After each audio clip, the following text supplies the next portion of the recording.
దేవునికి స్తోత్రం.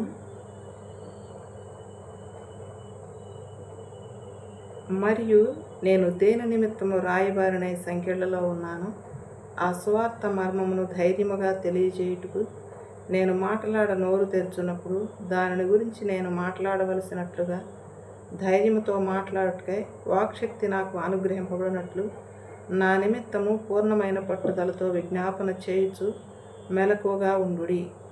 ఈ మాటలు అపోస్తలుడైన పౌలు సంఘాన్ని, ఎఫెసీలో ఉన్న సంఘాన్ని ఉద్దేశించి మాట్లాడుతూ ఉన్నాడు.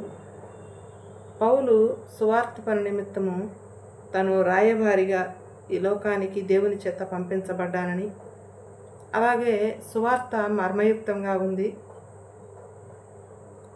అది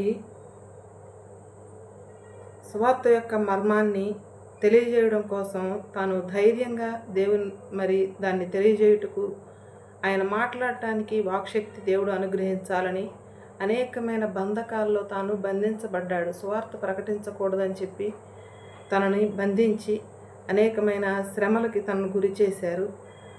ఆ హేతు చేత తాను చెరసాలలో బంధించబడ్డాడు, సువార్త ప్రకటించవద్దని చెప్పి.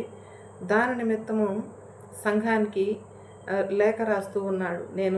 దానిని గురించి నేను మాట్లాడవలసినట్లుగా ధైర్యంతో మాట్లాడటకై వాక్శక్తి నాకు అనుగ్రహింపబడినట్లుగా నా నిమిత్తము పూర్ణమైన పట్టుదలతో విజ్ఞాపన చేయమని చెప్పి సంఘానికి ఉత్తరాన్ని రాస్తూ ఉన్నాడు అపోస్తలుడైన పౌలు. ఆ రోజు పౌలు మాత్రమే కాదు, ప్రియ సంఘమా, ఈ రోజుకి దేవుని చేత పంపించబడిన సేవకులు దేవుని మాటకు లోబడి దేవుని సువార్త నిమిత్తము తమ బ్రతుకుల్ని సమర్పించుకొని, తమ జీవితాలను దేవునికి సమర్పించుకొని సువార్త నిమిత్తం బయలుదేరిన సేవకులు, దేవుని చేత పంపించబడిన వారు అనేకులు ఇదే రీతిగా పౌలు మాదిరిగానే అనేకమైన శ్రమలతోనూ, అనేకమైన అడ్డంకులు, ఆటంకాలు, అనేకమైన బంధకాల చేత బంధించబడి సువార్త ప్రకటించడానికి అనేకమైన ఆటంకాలతో బంధించబడి ఉన్నారు.